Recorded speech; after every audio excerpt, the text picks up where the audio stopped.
afternoon, everyone. I am DJ Faye of Wish 1075. Uy, may papalakpak si Kuya Aj. And welcome to this exciting event today. I know we're all looking forward to a very special announcement from the one and only Mr. Rico Blanco. So I'd like to thank you all for coming and for being part of this media conference. To all the members of the press, yung mga kaibigan natin sa press and sa media, Mr. Jan Severo of Philstar.com. Hi. Mr. John Buena of kumagkao.com. Hello po. Patricia Taculao of Manila Standard. Hi. Salva Axis of Filipino Star ngayon.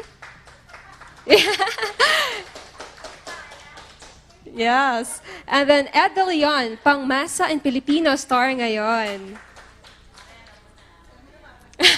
Mamaya daw. And Kevin Pableo, Manila Concert Scene. May palakpak din po. Ayan. Leo Bucas of Push.com. Yes. Carissa Alcantara of Manila Bulletin. G. Triliana of Malaya. Yes. Cesar Batingal of Net25. Erwin Santiago of Bandera. Irvin! Sino po ang nag-send sa akin ng names? Charot lang. And then Mary Chris Nicasio of Hataw. Kamusta naman po kayo? Are you enjoying the delicious food of Salud? Ano pong masasabi natin? Okay naman. Okay naman. Oo, thank you. Ayan, talagang masarap na masarap ang pagkain dito sa Salud. And once again, thank you so much. Your presence, your support mean a lot to us. And I know we are all excited sa kung ano ba yung big announcement ni Mr. Rico Blanco maya-maya. Excited na po ba kayong marinig kung ano yung sasabihin ni Mr. Rico Blanco? May hula po ba kayo kung ano kaya yon? Kakasal na siya. Kayo po, ano pong hula? Wala. Ikakasal na siya. Kakasal na. How about the other friends from the press? A new album, perhaps? New album. Yung iba ikakasal, yung iba magpa-propose, yung iba engaged na, yung iba new album naman. And then hello as well to Mr. Joseph Garcia of Business World and Ian Farinas of People's Tonight. And Mr. Vaughn of One News PH. Ayan, welcome po sa ating media conference today para sa special announcement ni Mr. Rico Blanco. So yeah, I won't make you wait any longer. Let me introduce to you the man of the hour. He is an OPM rock icon. His music inspires a lot of people, and every song he creates is truly a masterpiece that touches everyone's heart. He is one of OPM greats, a singer, a genius songwriter, an artist, a multi-instrumentalist, a record producer, and a lot more. So let me call on the one and only Mr. Rico Blanco.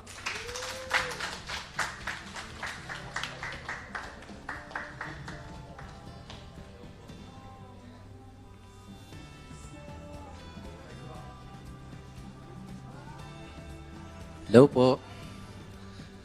Magandang hapon po sa inyong lahat. Hello. Sir Rico, how are you doing? Kamusta ka naman po ngayon? I'm good. I'm very excited to make this very special announcement. Alam na yata nila. Alam na nila, pero let's gawin natin formal. And I want to thank everyone for their time, for coming here. Yeah. Kanina narinig po natin, ang dami nilang sinabi kung ano ba yung big announcement na yon. And now, maririnig na natin from Mr. Rico Blanco. I-announce ko na ba? Go ahead, sir. Okay, so I'm happy to announce that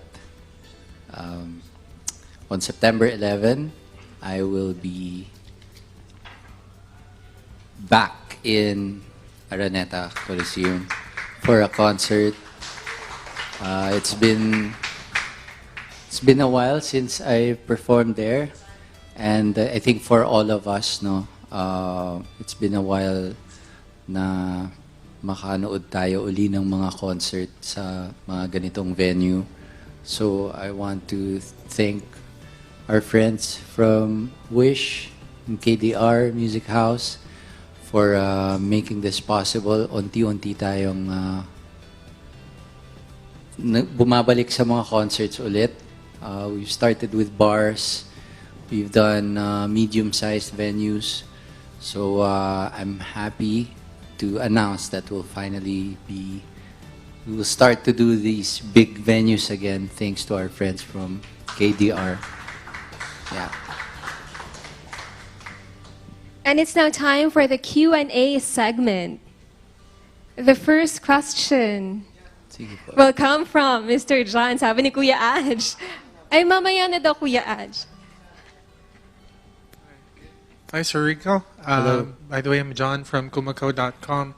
I've covered quite a number of your events in the past, but what makes it actually this time that you're gonna do Araneta?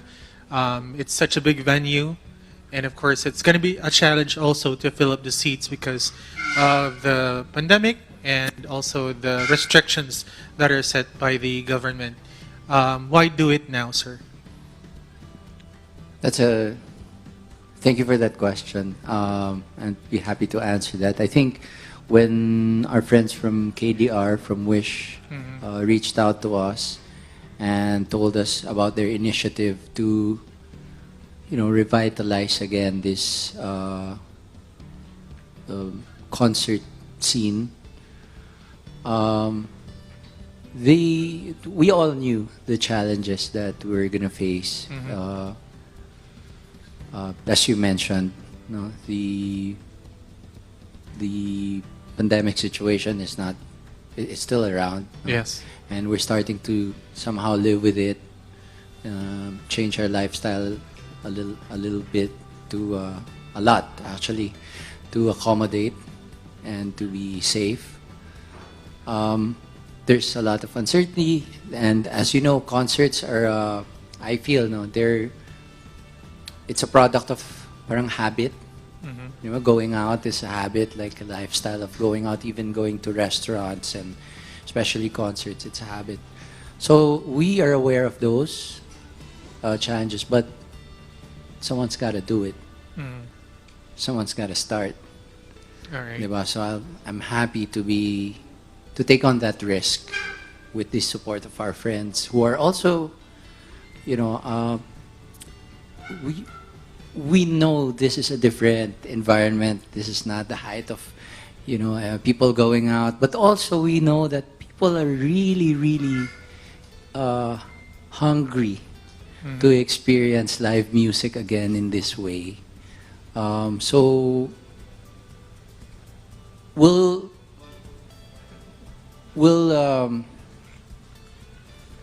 try and we'll just go for it and see. It's been part of my career anyway, to try things for the first time. If you look back at my story, I won't mention the details anymore, but if you look at my story ever since, I've always seen challenges as opportunities to bring about new things and new way of doing things. So hopefully ito is a combination of parang reunion vibe with everyone, and also maybe parang a first of maybe doing things a little bit differently. All right. With regards to, of course, the concert that you're going to have, people are actually going to spend hours there, and obviously you're not the only one that's going to be singing all throughout that concert.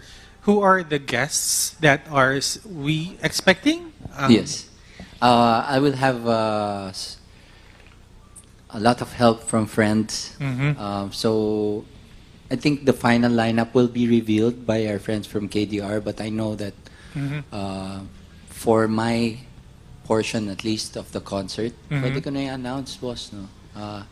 My friends Zild and Ebe Dancel Oh, wow. will be part of the concert. All right. That's big. Are we expecting... Yes, you can clap. That's Ebe Dancel and Zild. All right, sir. Are we also expecting your like your former band, people that also are with you in the industry? Well, I have my own touring band that changes quite a bit Yeah. over time. So I think a lot of people still haven't seen this new iteration of my live band. All right. I think the last you saw me in Araneta, I had the ati-atihan kind of flavor and electronic music flavor. This is we'll have a more, I guess, raw. I think I can say that mas raw and more. Even if it's a big venue, it's a more. Can you say that? Parang intimate. Even if it's a big venue, because it's a more. I don't want to spoil it, but you'll. Mas ano, I guess you'll feel the heart more. While in the past, it's more. I think. Show, Festive. diba? Show festive and celebratory. Siguro this one will have more heart, and we're doing this on purpose. I want to strip down the band a little bit, so you kind of feel yung Vibe. grit, the gut, and all of that. All right. Yeah. Pardon me. Sorry, pero I'm sure yung KDR maglalagay ng production value kasi they won't allow na walang production value. So I'm also working with them, and some elements of the concerts are still being designed, being decided on. So this is very early on po. We're telling you po about the plans. Hindi pa planchado lahat. Yes, but it's also like about a month, no? Yes. Before we actually do that. But since I'm also covering and the entertainment beat, sir. Cool. I hope you don't mind me asking. Is Maurice also going to be part of this celebration? At the moment, kasi she has prior commitments on the said date. Dates? So at the moment, it seems like she won't be able to participate. But she's been telling me she wants to watch. But at the very least, she wants to go. Pero we don't know how that will work. So she's supposed to be in lock-in taping, in Baguio for her New show. yeah, her series, ongoing series right now. And sir, by the way, how has he changed you? Sorry, si Maris. Yes. Well, how? That's a well, changing not so much. Because I think the reason we got along was because the way she is and the way I am kind of parang fit well. So it's really not about changing, but I guess parang we just enhance the What quality you already of life have. of both. Yeah, I'd like to think that. All right. Minsan kino-correct niya pag meron akong perspective na pwedeng kontrahin. Yan. Tapos minsan pagka tama, ini-encourage niya. So, sa ganung way siguro, parang na-enhance. Last question. What are we going to do about music? Are there like albums in the works or new singles that's going to be releasing? For new music,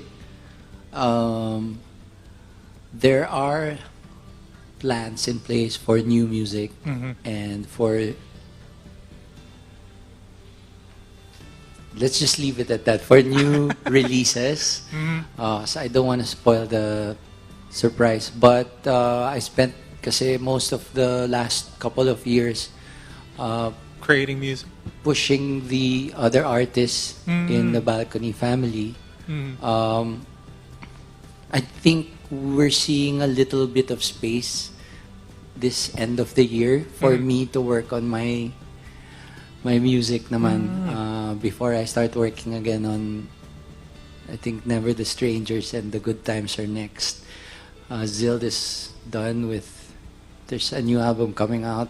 So I think there's a little bit of space where I can work on my music naman.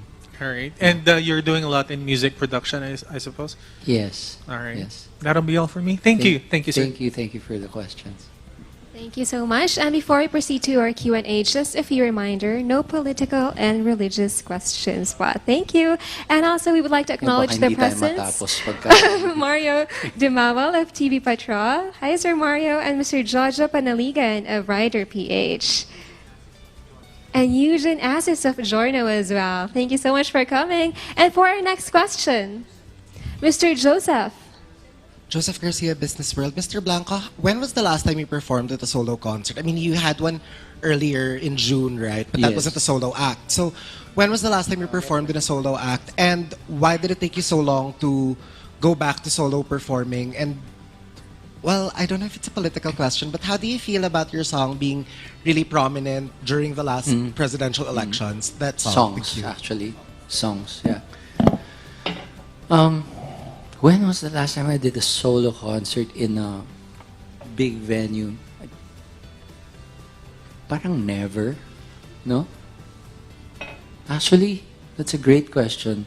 Because I think the Rico Blanco concert, solo concert before was Music Museum, a couple of times, which is a decent-sized venue. But when I did Araneta, last time, it was with Glock and Yang. And before that, the Araneta concert, I mean, in 2019, I had the Rico Blanco and Four of Spades. Thank you for reminding me, in Pasig. That was a twin bill, no? They were also very hot that time. So I think I've never done a solo. And before, we filled up Araneta, but it was River Maya and Kichi.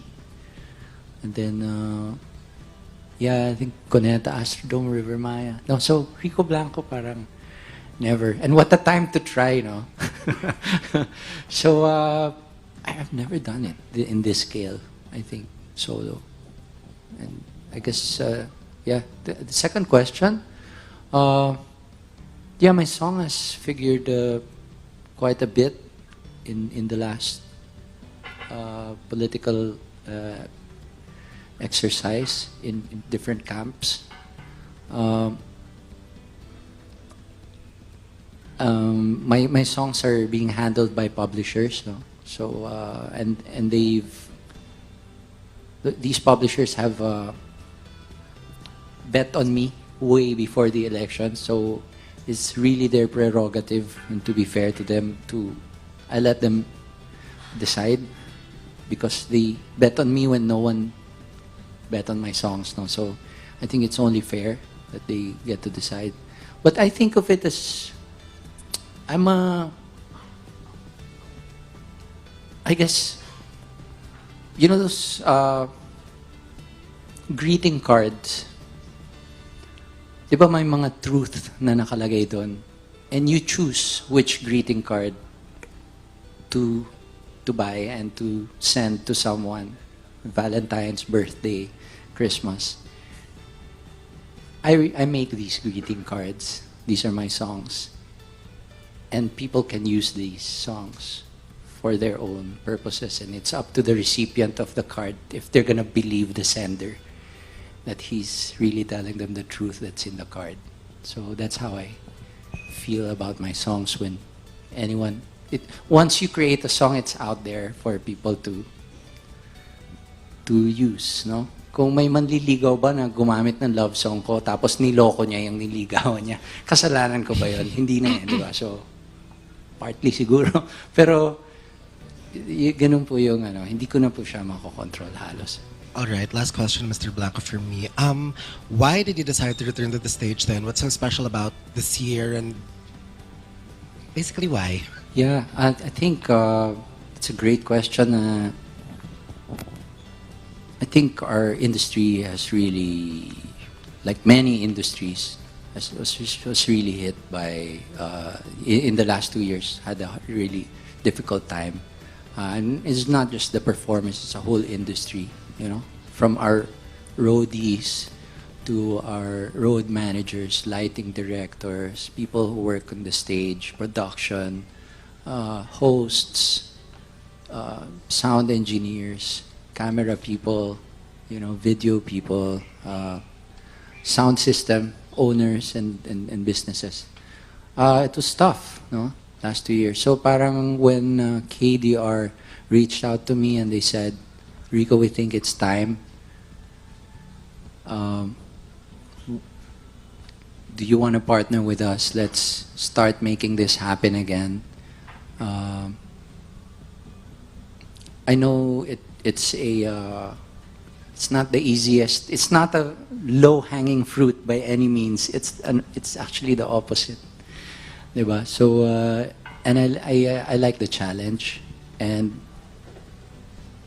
I think the fact that we do it, we mount it, I think that alone will be a success already.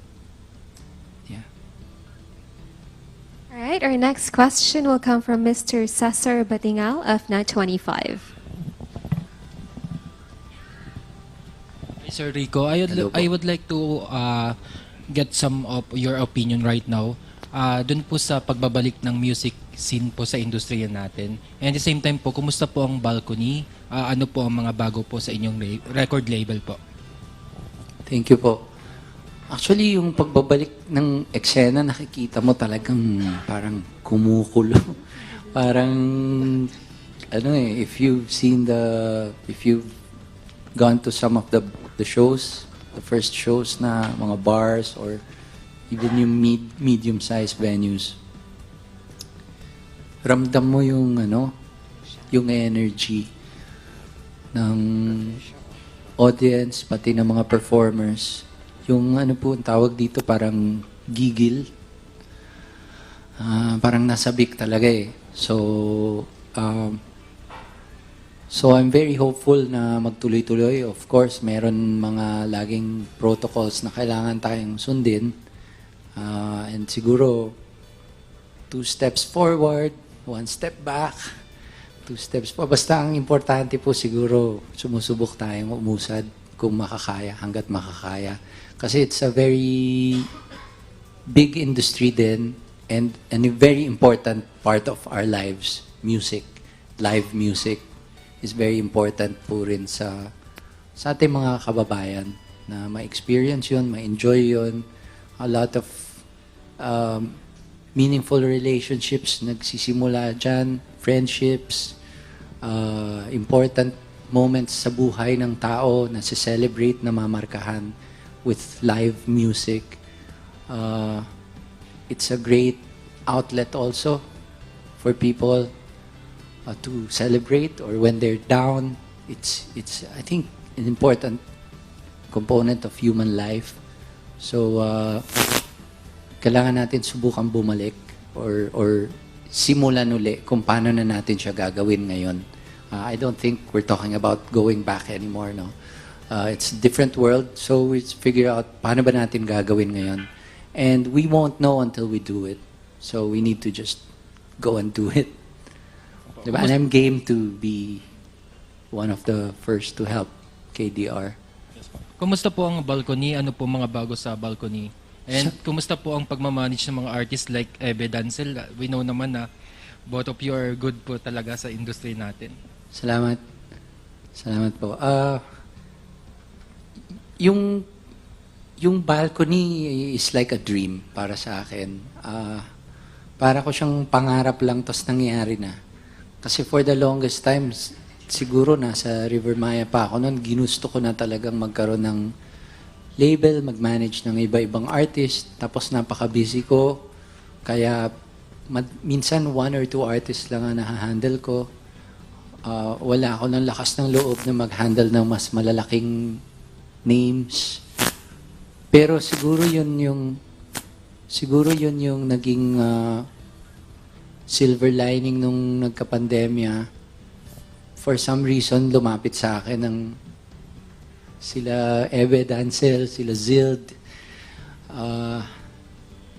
Mas nagkaroon ng oras si Maris, di ba, nung time na yon. And then, may nahanap pa ako mga bagong artist nung time. So parang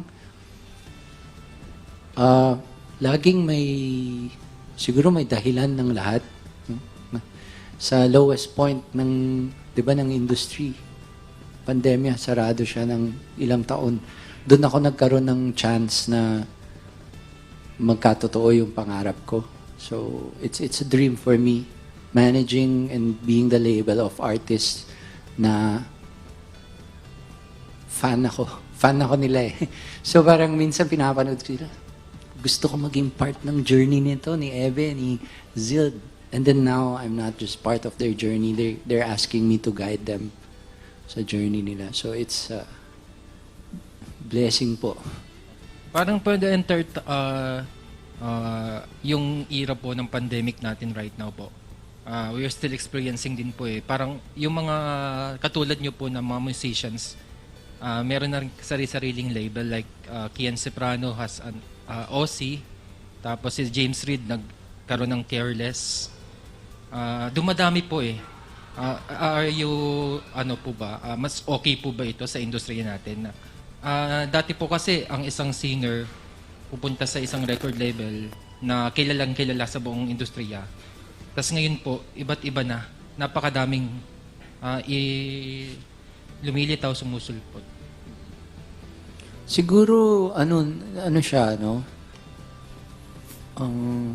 Hindi ko alam kung dala na rin sa pagbabago ng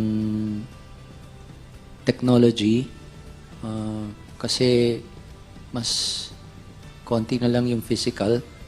So, yung puhunan, para marinig, digital na lang eh. I-upload na lang. So, medyo nagbago po yata yung form. Pero marami pa rin po talagang advantage yung malalaking label. At tingin ko may advantage din yung maliliit na label. So, parehas lang po siya. Ngayon, kung good ba to sa industry or hindi. Para sa akin, good kasi mas maraming option. May certain artist na kahit ako minamanage ko ay nire-release, sinasign ko sa isang major label pa rin. Kung tingin ko yun ang mas nakakabuti sa kanila.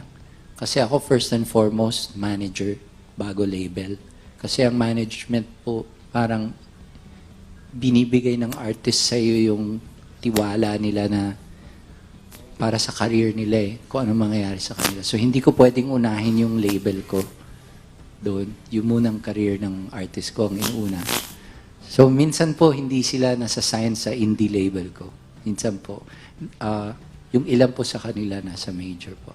Okay po. May final question naman po. Are you, nakita na namin, nagbabalik ka na po sa music scene like concerts and recording. How about in acting? Makikita po ba namin umaarte po sa television o sa pelikula po? Sa ngayon, pwede naman po. Pwede naman pong bumalik. Pero hanggang September 11, dito muna tayo nakatutok sa Araneta concert. Kailangan na pagandahin dahil I'm sure excited ang lahat na makanood uli ng Filipino music sa Araneta, makarinig uli ng Pinoy rock sa Araneta.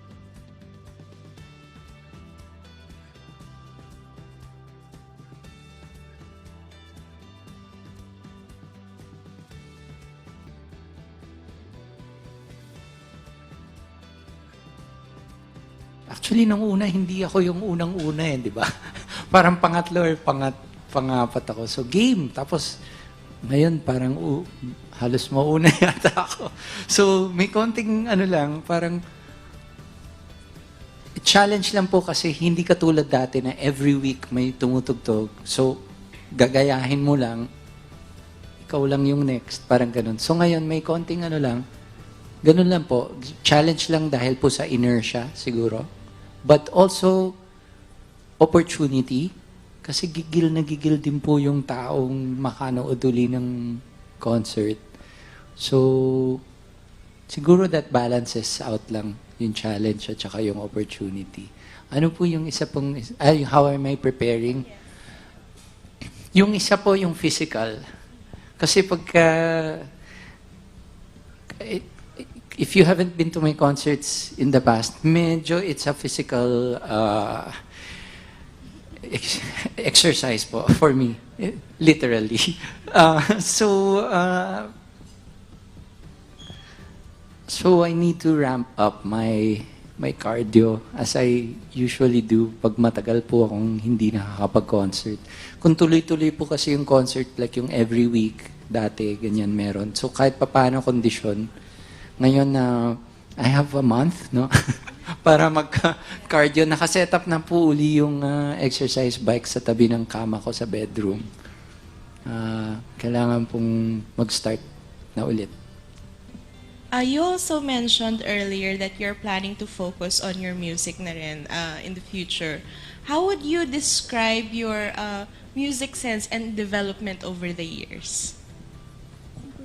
It's a very difficult question to answer. I guess my music over the years, tinanong mo rin to sa akin backstage kanina. Yung music ko over the years, parang snapshots siya kung ano ang taste ko or kung nasaan ako sa buhay ko yung mga perspectives ko over the years. So marami po kayong snapshot. Tinanong sa akin kanina ni Faye kung ano daw ang favorite song ko na nasulat. Sabi ko parang wala yata kasi at ngayon ko lang din na-realize to. Para siyang mga chapter sa isang libro na sinusulat ko. Wala naman akong favorite chapter. Diba? Parang chapters po sila. Tapos, nagsusulat pa naman po ako, hindi pa po tapos yung libro. As a manager and music producer, you've worked with several artists now with Balcony. What is one life lesson or tip that you share with them and you also follow yourself? Madami po.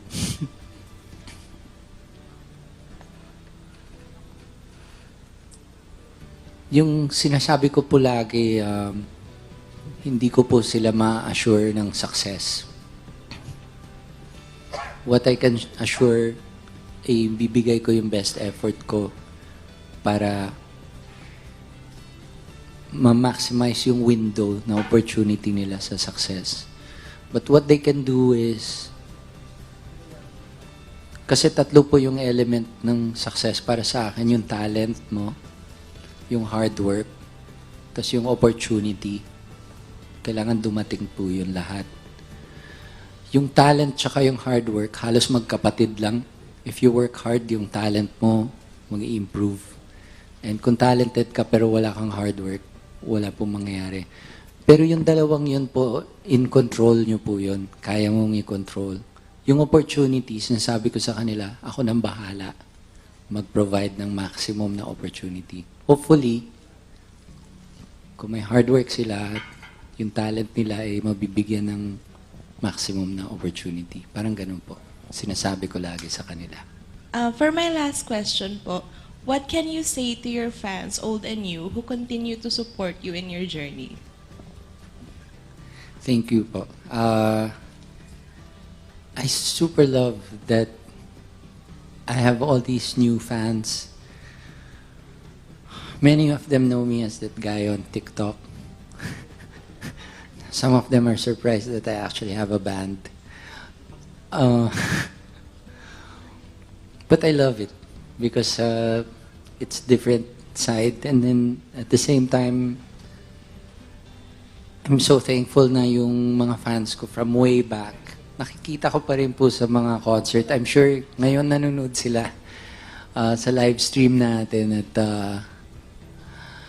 nagpapaalam na sa asawa nila kung yung budget ba ay pwedeng lilipad sila papuntang Manila o baka mag-celebrate na lang sila dito sa concert. And I just love it. And some have brought their families to my concerts, and their kids are now, my biggest fans who know more than their parents, and then so it's amazing. I remember in the I think 90s or early 2000s, 90s yata, nanood ako ng Aerosmith sa overseas, and nakita ko families pumupunta, old and young. Sabi kong galing itong, and I think ngayon nakikita kong ganun yung pumupunta sa concert ko.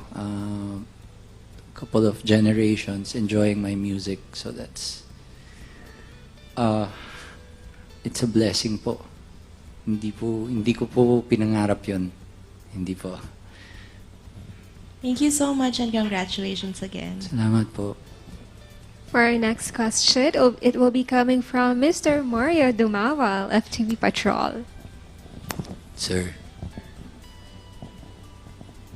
Hey, Rico, good to see you again. Kumusta po? I think the last time we saw each other shortly before the pandemic Oo nga eh. in a club na wala na ngayon, na-demolish na. No? Okay. I'd like to ask about your health, no? Siyempre, we're emerging from the pandemic. How is your health right now? And how did you manage to get through this tong visit na pandemic na to? Yeah, pwede bang disclose? Pero sige, Yeah, pwede it's naman. alright. All of us had it. Oh, I think. ako kasi hindi talaga ako lumabas first 2 years, halos ermitanyo ako, and Yes. even when, let's say, Maris had to visit and she's coming from her work, she had to do the whole 14-day thing. Oo. Because ng year 1 and year 2, hindi natin alam yung incubation period. Yes. No, wala yung 5-day sa akin talaga. I was really a nerd about it po. 14 days talaga, ganyan. So, after that, getting vaccinated fully, Yes. doing a first booster, getting a second booster. When I got my second, sabi ko, we can do the, mababa yung cases nun. Yes. And then we can do the bars na, and be a good time if I get infected. I'll have super immune system. Oh. And I think I did catch Yes. it in Yeah, one of the okay. bar gigs, and I had to cancel the other one. In So- Surigao. No, I had one in Metro Manila, Okay. Okay. and then I canceled the next one in Metro Manila also. And it was the first ever gig I canceled in my whole career. Talaga? Yes, first time I ever canceled. And I was feeling bad actually. Oo. And sabi ko kay Maris, I feel bad that I canceled this one because I've never been sick in my entire 30 years. Oo nga. And then sabi I never niya, heard you get sick. sabi niya, hindi counted to. Force majeure to, pandemic to eh. Yes. And actually, you're professional because of your canceling this thing and not endangering people. Yes. So I think she was right. I still feel bad about it. But it just reminds me na, yeah, we're not fully out of this. So proceed with caution. But I'm okay. I didn't really get fever. I didn't get the usual symptoms. I just tested, but I was okay. Right now lang, coming out of it, Yes. parang, I don't know if it was because I was resting the whole time. Mhm. I need to get my cardio up again. Kasi masyado akong yata nag-rest or baka may effect din siya. Yeah, do that. Oo, I need to up it again. Ayoko kasi mag-exercise last week and the week before dahil parang rest daw ang kailangan eh. Yeah. Pero ngayon parang kailangan ko We daw. missed you last week eh. Dapat, di ba? Nakita na Yes. Ito. Yeah, that's last week. No, 2 weeks. 2 weeks ago. 2 weeks That was the ago. time. 2 weeks ago. Oo. Okay. And then at meron tayong MediaCon and then dapat may 70s bistro ako that night. Yes. So naisip namin, there were some people who tested positive yata who attended the previous bar gig also. Fans, they told us. So sabi ko, okay, exposed din yung team ko dun. Maybe we shouldn't proceed. Okay. And then I tested. It was so faint, but sabi ko, positive na yun kung merong something. Let's be cautious. Yeah. Oo. Okay. Goodbye COVID. Anyway, Rico. Sana. Ano lang, that's the downside of it, ano. But the upside, during all this time, ano, I sense that your fan base really jumped, no? Kahit nagsusum lang tayo, kahit online lang tayo, that's a lot to be grateful for, no, Rico. I think, Ironic, no? Oo nga, I can't explain it, sir. I don't know if it's true, but if it is, I can't explain it. I mean, maybe people are stuck at home and somehow discovered my music or my dancing on TikTok. Hindi ko po alam. Na-enjoy mo ang TikTok talaga. Mahilig po kasi ako talaga sumayaw. Okay. Ano po ako eh, panahon po ng Michael Jackson yung kabataan ko po eh. So, Okay. Rico, congratulations. We'll see more dancing sa concert. yes po. Yes po. Promise. May konting dancing po. Thank you. Salamat, Sir Mario. Thank you so much. And our next question will be coming from Mr. Jojo Panaligan of Writer PH.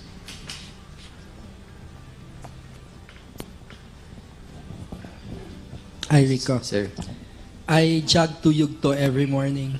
Oh, wow. Yeah, and I remember thinking the other day you were ahead of your time, really, in terms of the way you dressed up that time, the changes in tempo. That time belongs now, here, now, especially with the P-pop movement. Everyone's dressing up so differently.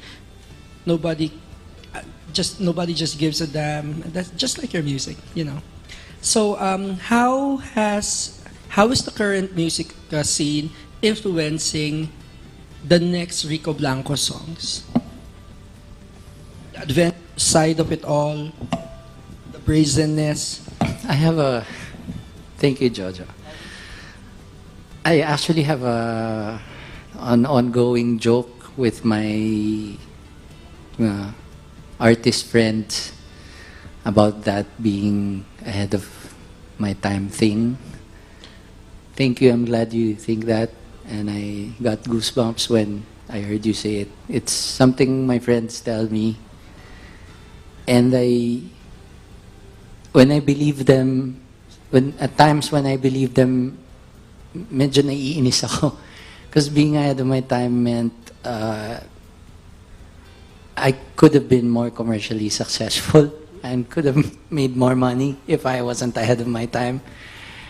But the flip side of it is the second part of your second question is how is the new sound influencing me, since this is the sound that I liked and it's happening now. Sadly, I'm on to the next sound. So Just so it's frustrating. Yeah, because sometimes we make a joke, pwede ba akong alam mo yung Han Solo, yung ikakryo na lang muna ako ng mga 8 years. Paglabas ko, eksakto yung trip ko sa nangyayari. Hindi eh.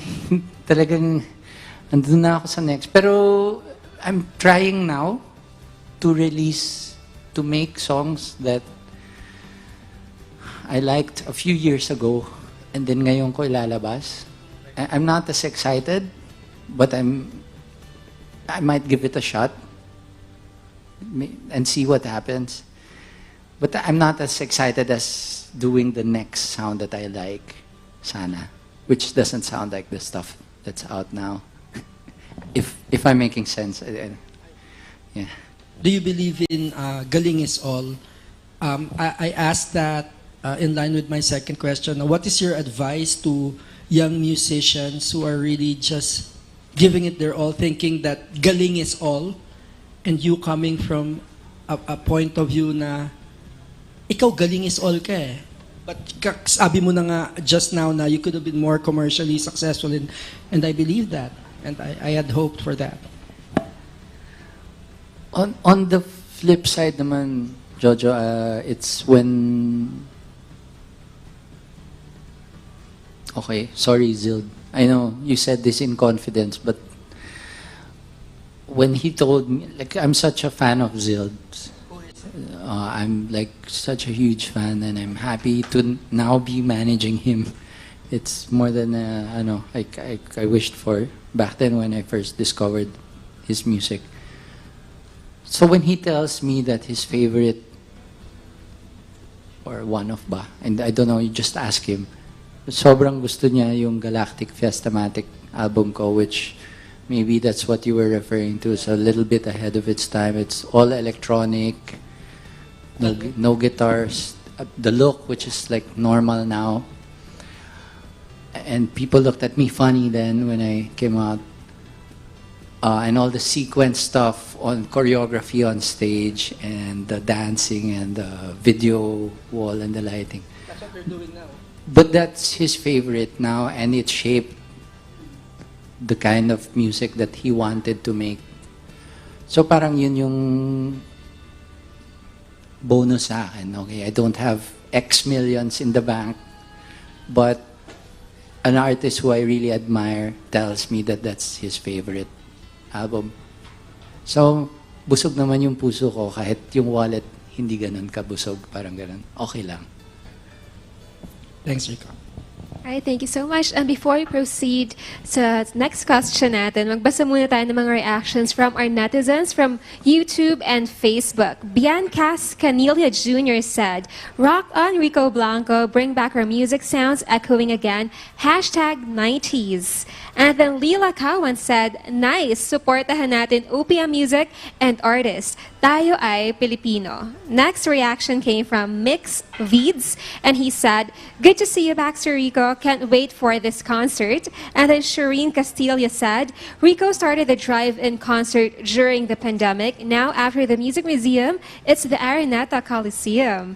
And then Raymond Laxa said, "Hindi kompleto ang 90s, 2000s kung di mo napakinggan ang mga composition ni Sir Rico Blanco." And then Migs Music and Adventure said, "Kailan kaya magre-release ng bagong single si Idol Corix?" Pressure daw, sabi ni Sir Rico. Alright, so live po tayo ngayon. If you want to ask anything or mag-react, just comment down below. But before that, let's proceed sa ating next question, Mr. Eugene Assis. Good afternoon, Rico. Parang ano lang, follow-up dun sa a question a while ago about Maurice and the influence. Sabi mo parang na-enhance lang. Ini-enhance nyo both. Anyway, yung so tungkol sa music, ano yung naging influence sa'yo ni Maurice? Musically.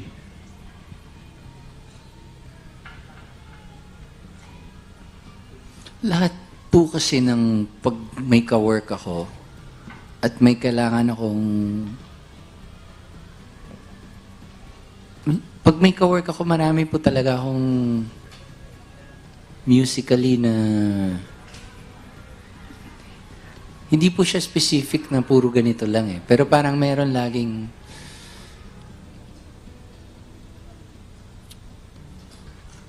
siguro isang example, takot na takot po ako gumawa ng Pinoy pop. Okay? Takot na takot po ako gumawa ng pop na Pinoy kasi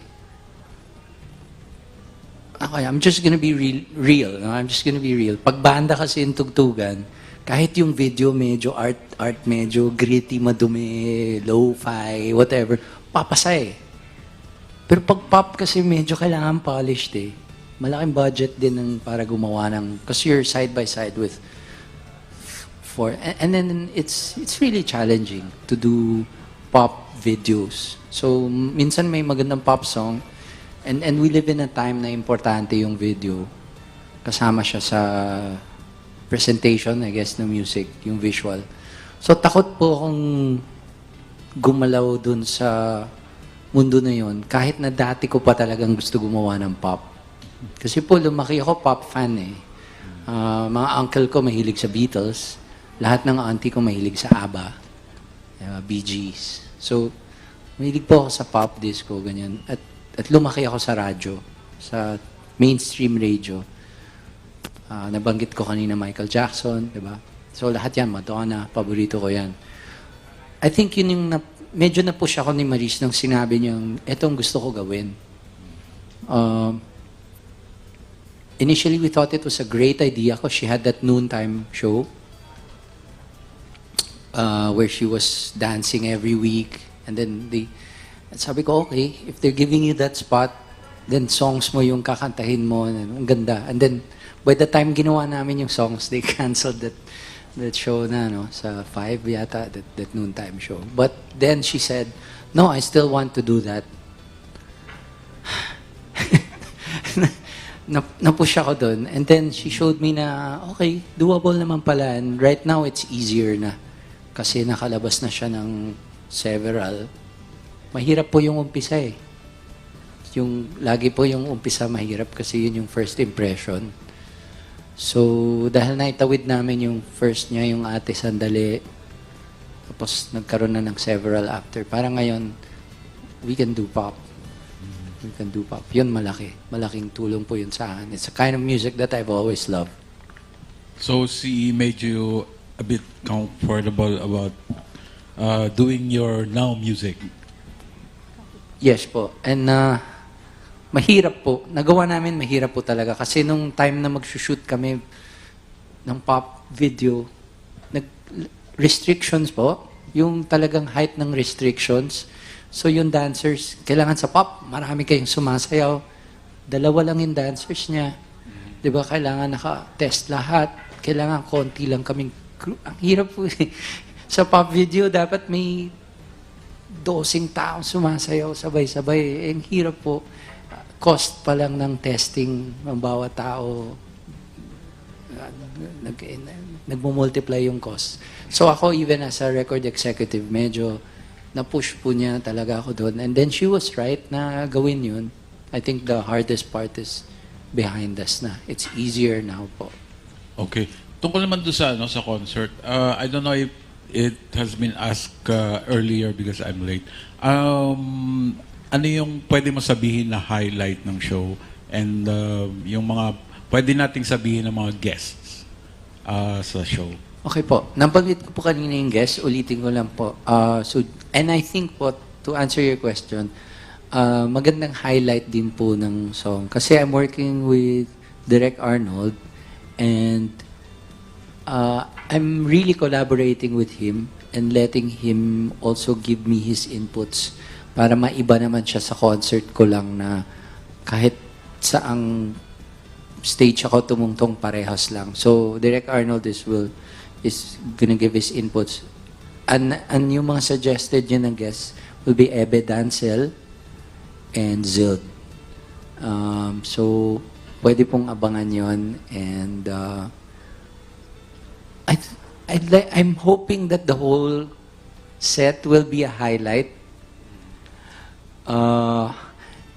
Ima-manage na lang po natin yung pacing para masarap yung parang kumbaga full course na meal. May mga ayusin na lang po na maganda. In other words, highlight from beginning to end. Sana po. Sana po. Kasi we're trying to fit in all my hits in how many hours? In that one show. Medyo hindi rin po talaga makakasya lahat. I'll say it now, no? But we're going to do our best po na ilagay po lahat. Okay, congrats. Salamat po. Thank you so much. And we would like to acknowledge the presence of Mr. Danny Vivas of Philippine Daily Tribune. Hello po. And for your next question, this came from Miss Mary Chris Nicasio of Hataw. Umamin before na nagka-anxiety si Maurice. Paano mo siya sinuportahan noong nagka-anxiety siya? And ikaw, nagkaroon ka rin ba ng anxiety and depression? Kailan kaya siya parang alam ko na. I think tong first early part ng pandemic, I think we were all kind of scared. And I think yung just being there for each other. And siguro zooming out and seeing how sometimes this helps me, and then pag nag-usap kami, this helps us. Kasi pagka yung ang dami nating troubles na kailangan i-address, pag nag-zoom out ka, parang hindi pala importante. Pati ikaw mismo, you're not really... The universe will go on and there are bigger waves in the universe that we're part of. So, I guess yun. But it's more really being there for each other. Yeah. Alright, and another shout out naman sa mga nanonood sa live stream natin ngayon. Rich Cad said, excited na sa concert. Magandang songs ni Rico, tapos unique concept ng KDR Music House. Wow! Okay? And then Shell Kanya said, congrats Rico, another awesome event from KDR Music to look forward to. I can't wait. Okay. And para sa ating next question, Hello sa mga nasa labas.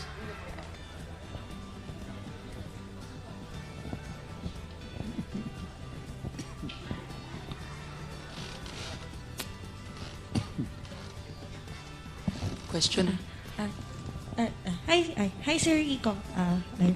From Carissa po from Manila Bulletin. Hello My po. question po is would be, since nga po you've worked with different artists from the past 2 years, what can you say po is your creative process po with working with them, and how does it feel po na you're working out with new artists with different kind of music taste po, ganun? Something like that. Ayun po. Thank you. Ako sobrang ano ba yung word? Hindi lang happy eh. Parang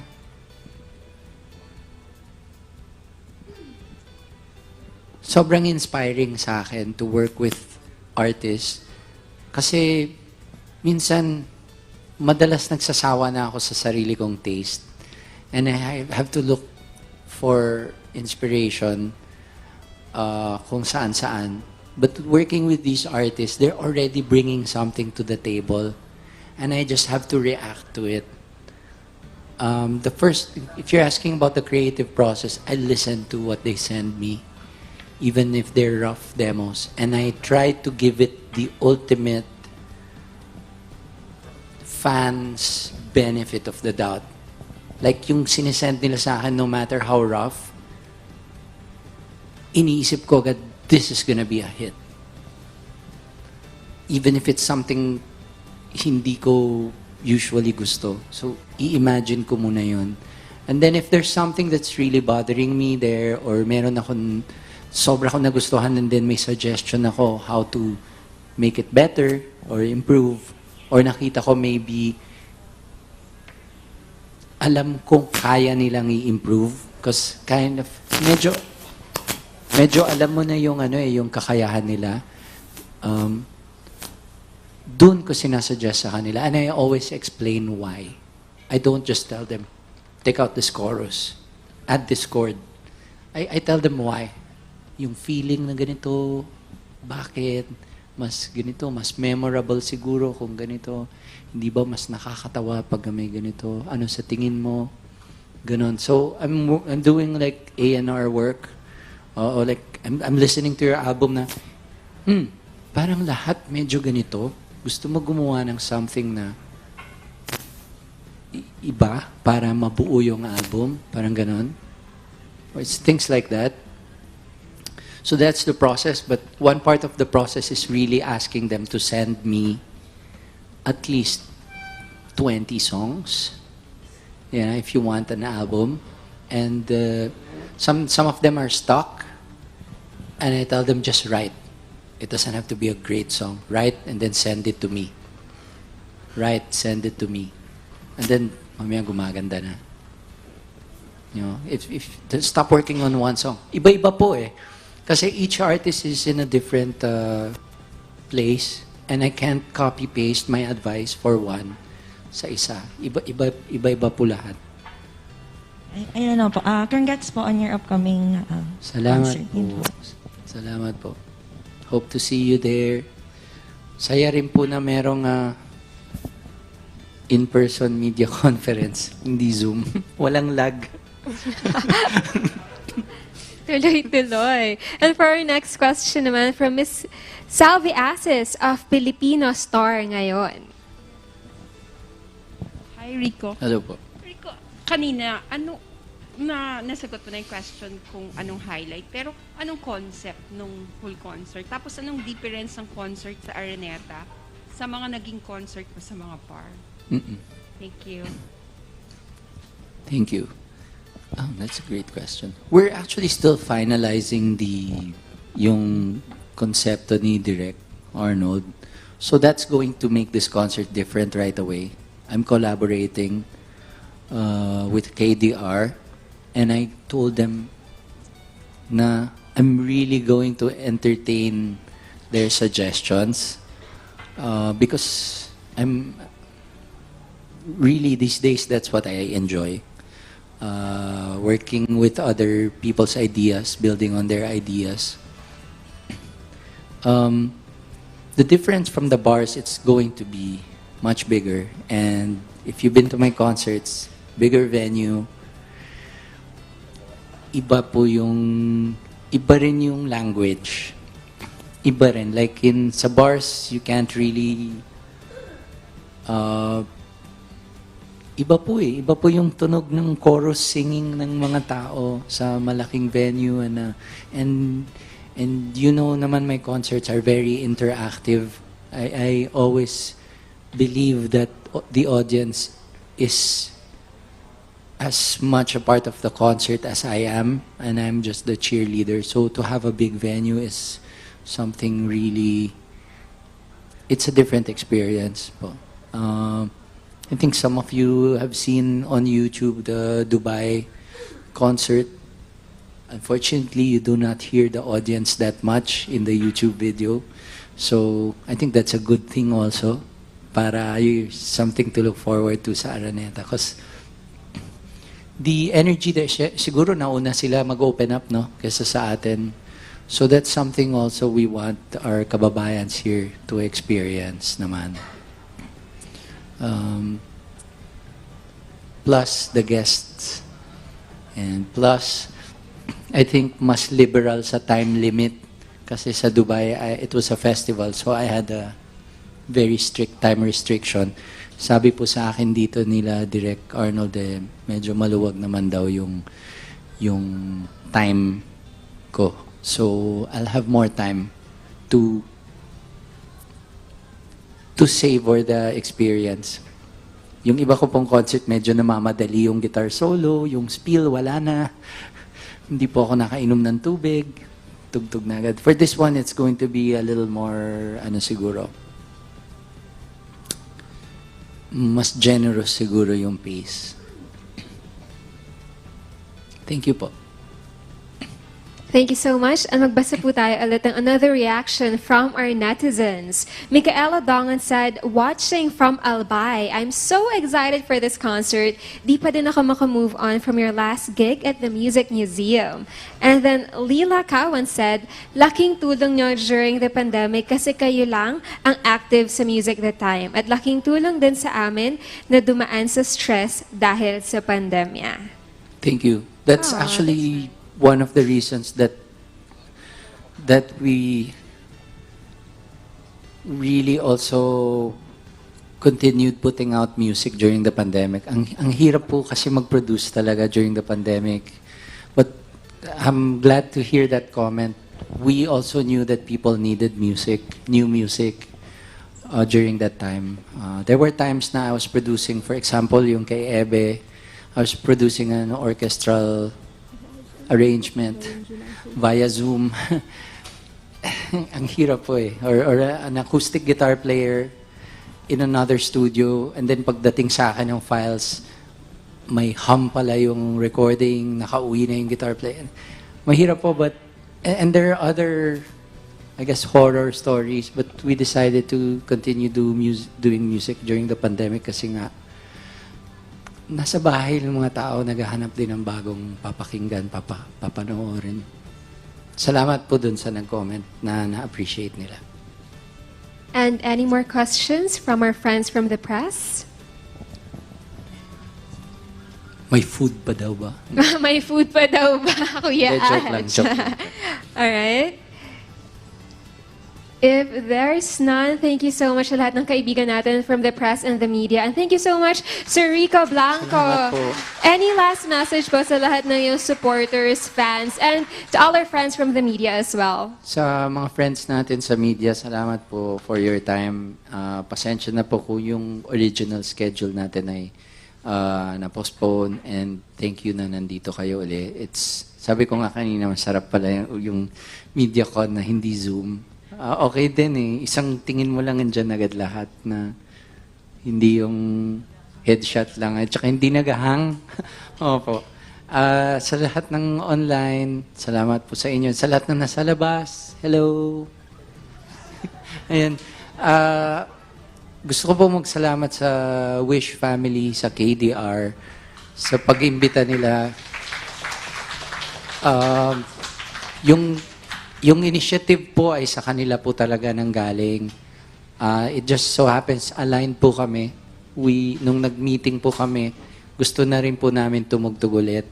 And I think this is a bigger machinery backing me up. And I'm part of a lineup. Abangan nyo pa rin po yung iba't ibang concerts nila coming up.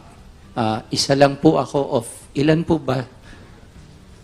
Parang 10 yata, or hindi ko po alam kung ilan, but they're gonna continue doing this, and this is very important po para sa bayan natin, sa mga kababayan natin, lalo-lalo na sa mga workers natin sa live entertainment industry. Salamat po, KDR and Wish. Salamat po.